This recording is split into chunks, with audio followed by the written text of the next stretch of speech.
네, 안녕하십니까. 오늘 말씀은 고린도 후서 5장 1절에서 6장 2절 말씀을 읽겠습니다. 그 요절은 5장 18절 모든 것이 하나님께로 났으며 그가 그리스도로 말미암아 우리를 자기가 화목하게 하시고 또 우리에게 화목하게 하는 직분을 주셨으니 5장은 죽음을 넘어선 사도 바울의 신앙 고백과 자신이 어떻게 하나님과 화목해 되었으며 화목해 하는 직책을 받은 자로서 어떻게 그 직분을 감당해 왔는가를 증거하고 있습니다. 만일 땅에 있는 우리의 장막집이 무너지면 하나님께서 지으신 집 곧 손으로 지은 것이 아니요 하늘에 있는 영원한 집이 우리에게 있는 줄 아느니라. 바울은 육체의 죽음을 수천 년 가는 어떤 성곽이나 이런 걸로 말하지 않고 땅에 있는 장막이라고 표현하면서 죽음을 장막이 무너지는 것에 비유를 하고 있습니다. 아마 바울이 텐트 만드는 삶을 살아왔기 때문에 이런 비유를 쓴 것 같습니다. 텐트는 캠핑 갈 때 잠깐 치는 한시적인 것입니다. 이처럼 우리의 육체는 마치 텐트 치는 것처럼 한시적이고 연약한 조그마한 바람에도 무너지는 연약한 텐트라는 것입니다. 그런데 이 텐트가 무너지고 나면 하나님께서 지으신 하늘에 있는 이제는 영원한 집, 영원한 신령한 몸, 부활의 몸을 입혀 주신다는 것입니다. 내 육체가 무너지면 모든 것이 끝나는 게 아니라 하나님께서 지으신 부활의 신령한 그 몸이 나를 기다리고 있다는 것입니다. 그래서 우리가 보이는 텐트는 잠깐이기 때문에 바울의 시선은 하늘에 있는 영원한 집에 시선이 고정되어 있는 것입니다. 이 참으로 우리가 여기서 탄식하며 하늘로부터 오는 우리 처소로 덧입기를 간절히 사모하노라. 여기서 탄식하는 헬라어로 스타네소인데 한숨을 짓다는 뜻으로 내가 정말 절망적인 상황에 있기 때문에 한숨을 짓는 게 아니라 나에게 확실하게 보장된 영광의 미래로 인해서 그걸 기다리면서 한숨을 짓는다는 것입니다. 이는 마치 그 해외 직구를 했으면 지금 창고에서 배송되어 어디까지 배송되어 오고 있는 상황이 다 이렇게 체크되지 않습니까? 그래서 지금 창고에서 비행기에 실려 오고 있는데 아직도 이틀은 더 기다려야겠네 하면서 이처럼 확실히 올 그 물건으로 인해서 너무도 그 제품을 사모해서 한숨을 짓는다는 것입니다. 바울은 내가 지금 육체의 연약한 텐트 속에 살지만 장차 하나님으로부터 덧입게 될 부활의 신령한 몸을 너무너무 갈망하는 상태에서 사모하기까지 한숨 짓고 탄식을 하고 있는 것입니다. 3. 이렇게 입으면 우리로 벗은 자들로 발견되지 않으려 함이라. 만약 우리가 그리스도 안에서 하나님을 믿지 않고 하나님으로부터 그 신령하고 영원한 몸을 덧입지 못한다면 우리는 호흡이 끝나는 날 한 줌의 흙으로 끝나버리고 이제 영혼은 지옥에 떨어져 벗은 자들로 영원히 멸망의 수치를 당하면서 살아갈 수밖에 없습니다. 그것이 내 인생이 되기를 원치 않기 때문에 사도 바울은 탄식하며 그 영원한 생명을 덧입기를 지금 간절히 사모하는 것입니다. 참으로 이 장막에 있는 우리가 짐진 것 같이 탄식하는 것은 벗고자 함이 아니요 오히려 덧입고자 함이니 죽을 것이 생명의 삼킴과 되게 하려 함이라. 우리는 죄로 말미암아 다 죽을 존재들이었습니다. 그런데 내가 무거운 짐진 것 같이 탄식하는 것은 벗고자 함인데 그 이유는 내 자신이 생명의 삼킴바 되려 함이라는 것입니다. 나의 의지나 나의 결단이 나의 능력으로 살다 죽을 수밖에 없었던 내가 내 의지와 상관없이 하나님께서 당신의 생명으로 나를 삼켜 주신다는 것입니다. 철저히 하나님의 은혜로 되는 것이라는 것입니다. 사도 바울은 고린도전서 15장 53절에서 이 썩을 것이 반드시 썩지 아니할 것을 입겠고 이 죽을 것이 죽지 아니함을 입으로다. 54. 이 썩을 것이 썩지 아니함을 입고 이 죽을 것이 죽지 아니함을 입을 때에는 사망을 삼키고 이기리라. 기록된 말씀이 이루어지리라. 이 썩을 것이 어떻게 썩지 아니함을 입는다고 합니까? 하나님의 생명이 사망을 삼켜 주셨기 때문이라는 것입니다. 이 하나님의 승리 안에서 우리 역시 죽음을 이기고 부활의 첫 열매 되신 예수님의 능력과 은혜로 승리하게 된다는 것입니다. 곧 이것을 우리에게 이루게 하시고 보증으로 성령을 우리에게 주신 이는 하나님이시로다. 보증은 채무자가 채권자에게 주는 것으로 세입자가 주인에게 전세 보증금을 주는 것이지 않습니까? 그런데 하나님께서 당신의 생명으로 우리를 살리사 영원한 생명을 주셨는데 우리에게 보증금을 주신다는 것입니다. 그 보증물이 바로 성령님이시라는 것입니다. 우리가 성령님을 알고 성령님 안에서 하나님의 말씀을 깨달을 수 있다고 하는 것, 이것이 바로 하나님께서 우리에게 영원한 생명을 주시는 보증금이고 최후에도 성령님은 우리의 보증이 되신다는 것입니다. 이는 마치 지난번 읽었던 창세기 38장 25절 유다가 며느리를 죽이러 갈 때 다말이 꺼내놓은 것이 보증물로 주어졌던 지팡이와 도장과 끈이었지 않습니까? 이걸 보고 26절에서 유다가 네가 나보다 옳도다 의롭다다 하고 이 불구덩이에서 살려줬습니다.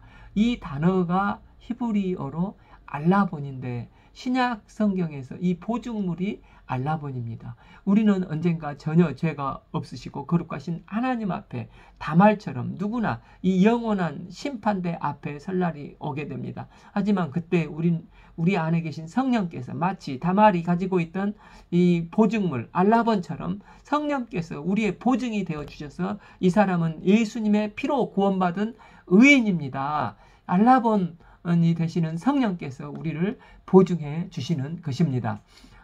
그러므로 우리가 항상 담대하여 몸으로 있을 때에는 주와 따로 있는 줄을 아노니 믿는 자에게는 그 하나님께서 보증이 되시기 때문에 언제든지 담대히 할 수 있다는 것입니다. 비록 지금은 내가 육체의 몸을 입고 있는 동안에는 이 육체의 눈으로 주님을 볼 수밖에 없지만 이 육체를 벗은 뒤에는 영이신 하나님을 얼굴과 얼굴을 맞대고 하나님을 볼 수 있게 됩니다. 때문에 지금 육체에 있는 동안에는 주와 따로 있는 줄을 안다는 것입니다. 7. 이는 우리가 믿음으로 행하고 보는 것으로 행하지 아니하미로다. 우리는 앞에 그 4장에서 4장 18절 우리가 주목하는 것은 보이는 것이 아니요 보이지 않는 것이니 보이는 것은 잠깐이요 보이지 않는 것은 영원함이라 읽었습니다. 거기에 대한 해설로 우리의 육체의 눈으로 볼 수 있는 것은 지극히 제한적이지만 그러나 우리가 믿음의 눈으로 보면 비록 내 앞에 살아있는 동안에도 홍해가 있다 할지라도 그 앞에서 우리를 도우시는 주님을 바라보고 홍해가 갈라지는 것을 보게 된다는 것입니다. 이처럼 믿음의 눈으로 보면 예수님께서 나를 위해서 십자가에 죽으시고 부활하신 영원한 주님을 소망하며 보게 된다는 것입니다. 8. 우리가 담대하여 원하는 바는 차라리 몸을 떠나 주와 함께 있는 것이라. 사도 바울은 자기 자신의 솔직한 궁극적으로 원하는 게 있다면 이 날가 없어질 육체의 텐트, 이 질그릇을 하루라도 빨리 벗어버리고 하나님 나라에 가서 그분과 함께 영원한 부활의 몸을 입고 영원히 사는 것이 목적이라는 것입니다. 9. 그런즉 우리의 몸은 있든지 떠나든지 주를 기쁘게 하는 자가 되기를 힘쓰더라. 바울은 솔직하게 원하는 것이 이 육신의 텐트를 벗어버리고 영원한 몸을 입고 하나님과 하나님 나라에 사는 것이지만 그때가 아직 안 되어서 하나님께서 아직 여기에 살게 하신다는 것입니다. 따라서 육신의 텐트를 입고 여기서 있던 신령한 몸을 입고 거기에 있던 나의 궁극적인 목적은 오직 주님만을 기쁘시게 하는 것이라는 것입니다. 빌립보서 2장 1장 23절에서 내가 그 둘 사이에 끼어 있으니 차라리 세상을 떠나 그리스도와 함께 있는 것이 훨씬 더 좋은 일이라 그렇게 하고 싶으나 24 내가 육신에 있는 것이 너희를 위하여 더 유익하리라. 내 소원은 지금 주님 나라에 가는 것인데 하나님께서 계속해서 이 육체의 텐트에 거하게 하시는 것은 이 육체의 텐트 속에 거하는 동안에는 누군가의 영혼의 유익을 위해서 구속 역사에 쓰임받는 삶을 사는 것, 그것이 주님을 기쁘시게 하는 삶이라는 것을 확실히 알고 있다는 것입니다. 그래서 이 땅 가운데서는 주님을 기쁘시게 하기 위해서 하나님께서 나에게 맡겨주신 영혼들에게 복음을 증거하고 양육하는 사명을 이루기 위해서 이 땅에서 최선을 다해서 충성스럽게 삶을 살아가고 있다는 것입니다. 우리는 건강 자체를 최고의 목적으로 삼고 그저 오래 살기를 원하는 사람들이 많습니다. 그런데 하나님께서 아직도 이 연약한 육체의 텐트 속에 계속 살라 하는 것은 사도 바울은 나로 인해 잃어버린 영혼이 나를 통해 구원받고 바른 신앙에 서고 유익을 얻게 하기 위해서 이 땅에서 육체의 텐트 속에 거하게 하신다는 것입니다. 12는 우리가 다 반드시 그리스도의 심판대 앞에 나타나게 되어 각각 선악간에 그 몸으로 행한 것을 따라 받으려 함이니라. 우리가 반드시 기억해야 할 것은 죽음 이후에 누구든지 다 그리스도의 심판대 앞에 서게 될 것이라는 것입니다. 우리는 육체 안에 거하게 되고 그동안 나를 위해서 살 수도 있고 대충 살 수도 있고 주를 위해 살 수도 있는데 바울은 오직 주님만 기쁘시게 하기 위해서 최선의 경주를 하였다는 것입니다. 그것은 반드시 심판대 앞에 서야 할 날이 오기 때문이라는 것을 알기 때문이라는 것입니다. 그날이 불신자들에게는 이제 심판을 받고 영원한 멸망이 되지만 우리 믿는 자에게 그날은 심판이 아니라 시상대에 서서 영원한 상급을 받는 날입니다. 그 시상의 원칙은 각각 선악간에 그 몸으로 행한 것을 따라 받으려 함이라. 즉 뿌린 대로 거둔다는 것입니다. 사도 바울은 고린도 성도들에게 상을 강조했습니다. 고린도전서 3장 8절에서 심는 이와 물 주는 이는 한 가지나 각각 자기가 일한 대로 자기의 상을 받으리라. 3장 14절 만일 누구든지 그 위에 세운 공적으로 그대로 있으면 상을 받고 9장 24절 운동장에서 다름질하는 자들이 다 달릴지라도 오직 상을 받는 사람은 한 사람인 줄 너희가 알지 못하느냐. 정말 우리가 내 인생을 귀하게 여기는 겸손한 사람이라면 바울처럼 뿌린 대로 거두게 하시는 하나님의 심판대 앞에서 그날을 위해서 우리의 남은 생애를 그리스도를 기쁘시게 하며 사는 것이 이렇게 아낌없이 던지는 삶이 되어야 한다는 것입니다. 지금까지 저희들은 바울 4장 1절부터 5장 10절까지 복음의 일꾼으로서 사도직을 수행하는 자세를 배웠습니다. 첫째, 하나님께서 일방적으로 베푸신 긍휼하심 때문이고, 둘째는 삼위일체 하나님의 보배를 질그르신 자가 자기 자신의 담아주셨음을 알기 때문이라는 것입니다. 세 번째, 하나님께서 이미 그리스도의 보혈의 피의 공로로 우리에게 영원한 생명을 주시고 그 보증으로 성령님을 우리에게 주셨기 때문이라는 것입니다. 네 번째, 각각 선악간에 뿌린 대로 거두게 하시는 하나님의 상급을 믿었기 때문에 사도 바울은 자기의 육체의 장막에 낡아지는 것을 조금도 개의치 않고 날마다 영원한 생명에서 속사람으로 날로 새로워지면서 그리스도의 일꾼의 직분을 충성스럽게 감당했다는 것입니다. 우리도 그날이 되면 뿌린 대로 하나님 앞에 서게 될 것입니다. 우리가 더 이상 육체의 삶을 목적으로 삼지 않고 영원한 생명을 사모하며 날로 속사람이 강건해지고 복된 삶으로 그리스도를 닮아가는 삶이 되길 기도합니다. 11. 우리는 주의 두려움을 알므로 사람을 권면하거나 우리가 하나님 앞에 알려졌으니 또 너희의 양심도 알려지기를 바라노라. 바울은 그리스도의 심판대 앞에서는 심정으로 복음을 증거했습니다. 하나님 앞에서 알려졌다는 것은 이와 같은 심정의 신앙 중심과 신앙 인격이 하나님에 의해서 바른 것으로 판명이 되었다는 것입니다. 그래서 고린도 성도의 양심과 인격에도 이것이 밝히 드러나기를 바라는 것입니다. 바울이 고린도 교회를 떠나고 나서 거짓 교사들이 이제 들어가서 음해했기 때문에 바울이 모함을 받아 바울은 거짓 사람이 믿을 사람이 못돼 하는 말을 속아서 고린도 성도들 중에도 흔들리는 사람들이 있었습니다.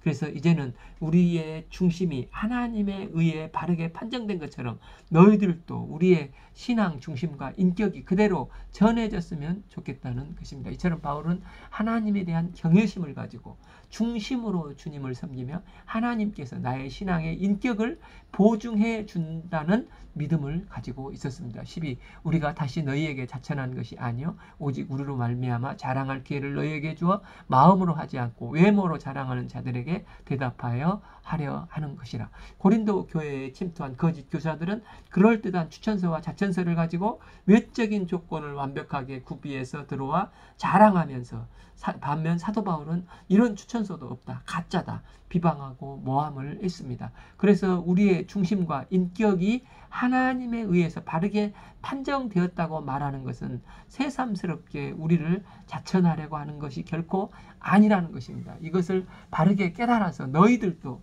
외형적인 것에만 자랑하는 자들이 아니라 거기에 현혹되지 말고 하나님 앞에서 중심으로 설하는 것입니다. 사실 사도 바울은 빌립보서 3장 4절에서 9절을 보면은 바울도 외적으로 자랑할 것이 무척 많은 사람이었지 않습니까? 그런데 바울은 그것을 자랑하지 않고 오히려 모든 것을 해로 여기고 배설물로 여겨버렸습니다. 그런데 고린도 교회 거짓 교사들은 이런 추천서 자천서를 하면서 이런 외적인 것, 이 배설물 질그릇을 자랑하고 있는 것입니다. 그래서 그 질그릇을 자랑하는 그들에게 현혹되지 않게끔 오직 주님을 자랑하는 자가 되도록 권면을 하는 것입니다. 이 질그릇이 깨져야 내 속에 있는 보배 대신 하나님의 빛이 나를 지배하여 비치게 되는 것입니다.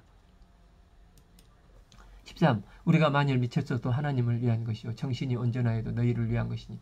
고린도 교회의 거짓 교사들은 사도 바울을 균형을 상실하고 미친 사람이라고 비난을 했습니다. 이에 바울은 부정하지 않고 그래 나는 미쳤다 하는데 사람을 하나님을 위해서 하나님 때문에 하나님을 향하여 제대로 미친 사람이라고 고백을 하는 것입니다. 미친 사람이 자기를 위해서 이렇게 자기 사상이나 편견이나 또 정신병이 들어서 미칠 때 미치면 미칠수록 타인을 죽이는 흉기가 될 수가 있습니다. 그런데 하나님 때문에 하나님께 푹 빠진 이런 제대로 미친 신앙은 참 하나님을 기쁘시게 해드립니다. 그래서 내가 하나님께만 미쳐서 너희들을 향해서 더 맑고 온전한 영혼으로 너희에게 생명의 복음을 전한다는 것입니다. 사도행전 24장 5절에서도 사도 바울은 자기를 신문하는 왕 앞에서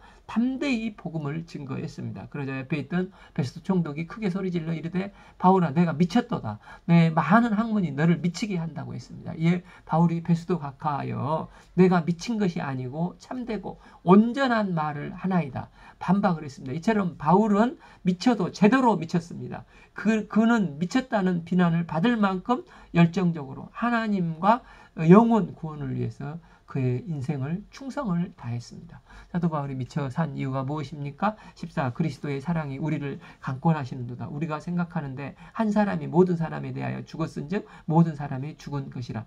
여기서 강권은 사로잡다라는 뜻입니다. 사도 바울은 그리스도의 사랑이 우리를 사로잡았기 때문에 미치지 않을 수 없었습니다. 바울은 예수님께서 십자가상에서 나를 위해 대속해 주신 이 구속의 사랑과 대속의 은혜를 생각할 때 도저히 가만히 있을 수가 없었습니다. 하나님은 죄를 알지도 못하는 자기 아들 예수님을 하나님께 대적하고 원수 되어 살았던 우리를 위해서 십자가에 내주시고 죽으셨습니다.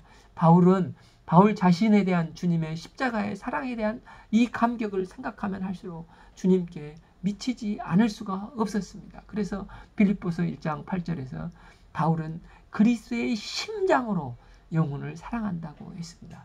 그러면 그리스도의 사랑에 감동된 자는 어떤 변화가 일어납니까? 15.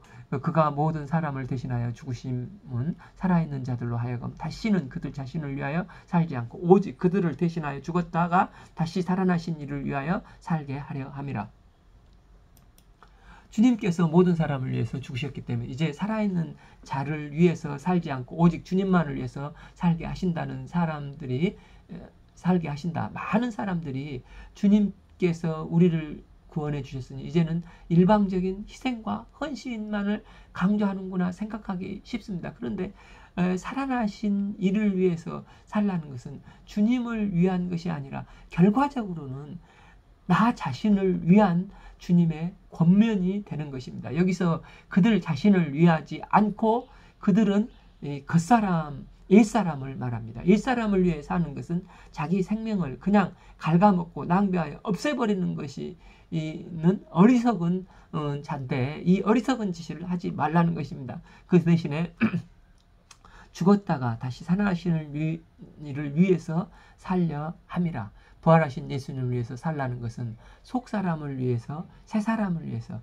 진정 우리를 위해서 그리스도를 위해서 그러기 위해서 그리스도를 위해서 살라는 것입니다. 나 한 사람이 주님을 위해 살지 않는다고 해서 창조 질서가 뒤틀리거나 내일 동쪽에서 해가 안 뜬다거나 하는 것이 아니고 주님께서는 하나도 손해가 가지 않고 주님의 창조 질서대로 변함없이 구속 역사를 운행해 가십니다. 그래서 주님을 위해 사는 것만이 우리가 이 세상에서 세상을 떠나서나 세상을 떠나서거나 참되고 바르고 영원한 길을 살게 되는 것입니다. 우리는 언젠가는 사랑하는 아내와 가족들과 떨어져 죽게 되고 그러면 나 홀로 단독자로 하나님의 심판대에 서서 선악간의 심판을 받게 됩니다. 그때 주님을 믿지 못했다면 아무리 땅을 치고 후회해도 아무 소용이 없습니다. 바울은 이 사실을 알고 있었기 때문에 육신의 장막에 거하는 동안 미치도록 주님을 사랑하고 새 언약의 일꾼의 삶을 충성스럽게 살았습니다. 심지어 그러므로 우리가 이제부터 어떤 사람도 육신을 따라 알지 아니하노라. 비록 우리가 그리스도로 육신을 따라 알았으나 이제부터는 그같이 알지 아니하노라. 이제는 누구도 인간적인 세속적인 관점에서 판단하지 않는다는 것입니다. 사도 바울도 이전에는 예수님을 부정하고 예수 믿는 자들을 핍박했습니다. 어떻게 율법으로 나무에 매달려 죽은 자는 다 저주를 받는다 했는데 어떻게 하나님의 아들이라면 이분이 십자가에 못 박혀 죽을 수가 있겠는가? 절대 말이 안 된다는 것입니다. 하지만 이제는 그같이 알지 아니하노라. 이제는 예수님께서 왜 십자가에 못 박혀 율법의 저주를 받아 돌아가셔야 하셨는지 나를 구속하사 영원한 생명을 주기 위해서 못 박히신 것을 이제는 안다는 것입니다. 이것을 안다면 하나님께 미쳐서 살 수밖에 없었습니다. 17 그런즉 누구든지 그리스도 안에 있으면 새로운 피조물이다. 이전 것은 지나갔으니 보라 새 것이 되었다. 바울은 이전 것이 지나갔으니 쓰다가 갑자기 감격하여서 보라 감탄사를 한 번 더 넣고 보라 새 것이 되었도다 감탄을 하는 것입니다. 여기서 바울은 새롭게 되긴 되었는데 새 존재가 되었다거나 새 인간이 되었다고 말하지 않고 새로운 피조물이 되었다고 말하고 있습니다. 피조물의 대전제는 창조자가 있다는 것입니다. 이는 나는 창조주의 절대 명령을 순종하는 자라는 것을 스스로 고백하고 있는 것입니다. 그럼 옛 피조물과 새 피조물의 차이점은 무엇입니까? 예전에는 죄로 인해서 자기가 스스로 하나님과 같이 되고자 창조주의 위치에 앉아 있고자 했습니다. 시편 4절에서 악인은 그 교만한 얼굴로 말하기를 여호와께서 이를 감찰하지 아니하신도다 하면서 그의 모든 사상에는 하나님이 없다 하나이다. 악인은 칼 들고 강도짓한 사람이 아니라 하나님을 부인하고 자기가 스스로 하나님의 위치에서 있고자 하는 자가 악인이라는 것입니다. 그러면 새로운 피조물은 하나님의 창조 법칙에 순종해서 살아가는 자가 새로운 피조물입니다. 사도 바울은 이전에는 내가 피조물이면서도 하나님의 자리에 앉아 있었는데 이제는 새 피조물이 되어서 본질을 회복하고 하나님의 말씀 속에 거하는 새로운 피조물이 되었다는 것입니다. 이 피조물의 자리를 회복할 수 있었던 원동력은 하나님의 사랑 때문이었습니다. 새로운 피조물이 된 것은 주님께서 베푸신 일방적인 십자가의 은혜의 선물 때문입니다. 새로운 피조물이 된 이후 구원받은 그리스도인답게 새로운 피조물로 삶을 살아가는 것은 자기 책임입니다. 그러니까 구원받는 것은 일방적인 선물의 은혜이지만 그러나 구원 이후에 그리스도인답게 새로운 피조물답게 사는 삶은 자기 책임입니다. 그래서 바울은 그런즉 누구든지 그리스도 안에 있으면의 대전제를 달고 있는 것입니다. 늘 그리스도 안에서 성령님의 조명하심을 따라 말씀에 순종해 가는 것은 우리가 행해야 할 삶입니다. 이제 그 연장선에서 바울은 또 고백을 합니다.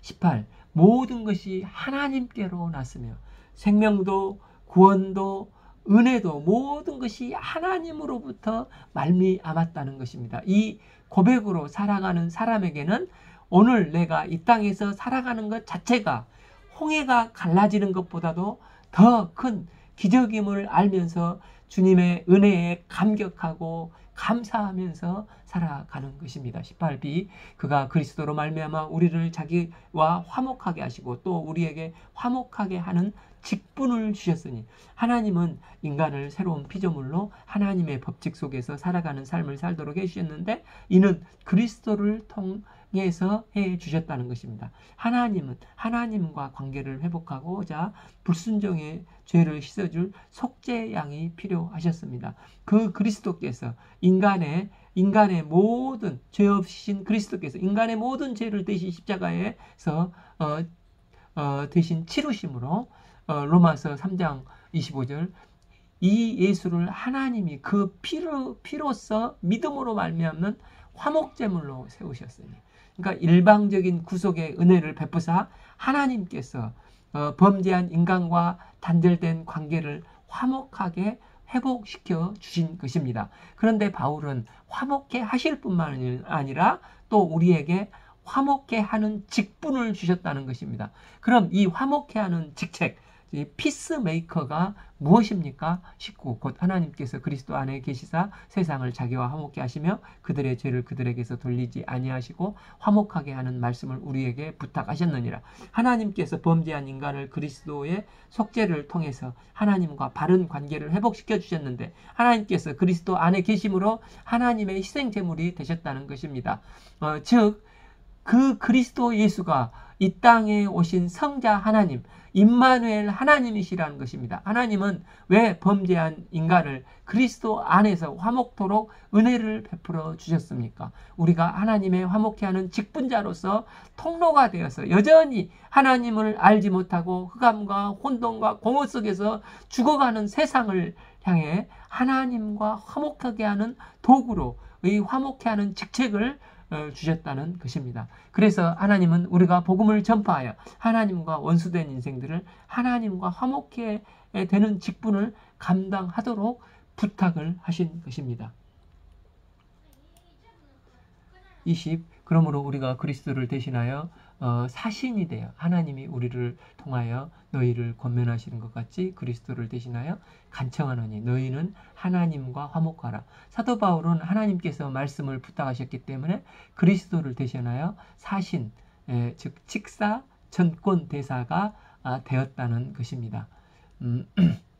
이 사신은 헬라어로 원래 노인이라는 말도 있는데 옛날에는 그 왕이 중요한 사신을 보낼 때 신참을 안 보내고 자신과 산전수전을 같이 이 평생 동안 동고동락했던 노인을 자기의 분신으로 보냈고 이 단어에서 장로란 말이 나왔다고 합니다. 중요한 것은 나이가 중요한 게 아니라 예수 그리스도의 심중을 이 마음을 이 심정을 꿰뚫어 보는 자가 되는 게 중요하다는 것입니다. 그래서 예수님의 대사는 주님의 일거수일투족의 그리스도의 대사로서 분명한 인식을 가지고 내가 하는 말은 그리스도를 대신해서 하는 말이다. 주님의 모든 것이 나에게 달려있다는 것을 인정하고 고백하는 것입니다. 그래서 우리가 기독교인이라고 하면, 그래서 잘못하면 우리를 욕하기보다 기독교라고 하면서 예수님을 욕하지 않습니까? 그런데 지금 1차 수신자들은 이미 구원받은 고린도 교인들에게 매일매일 하나님과 바른 관계 속에서 샬롬의 평화를 누리며 성화되라는 것입니다. 많은 그리스도인들이 중생의 기쁨은 있지만 하나님과 화목해하는 삶, 실제 삶에서 소홀히 하기 쉬운데 사도 바울은 삶 속에서 하나님과 화목해하는 값진 삶을 살아가는 것이 중요하다는 것입니다. 20일 하나님이 죄를 알지도 못하신 이를 우리를 대신하여 죄로 삼으신 것은 우리로 하여금 그 안에 하나님의 의가 되게 하려 하심이라. 하나님께서 죄를 알지도 못하는 분을 우리를 대신해서 십자가에 죽게 하신 것은 바로 우리로 하나님의 의가 되게 하시기를 위해서라는 것입니다. 사도 바울이 하나님의 사랑과 은혜를 생각할 때 감격하여 이 사랑에 감격하여 미치지 않을 수 없었고 이 복음을 전하는데 자기의 생을 걸 수밖에 없었던 것입니다.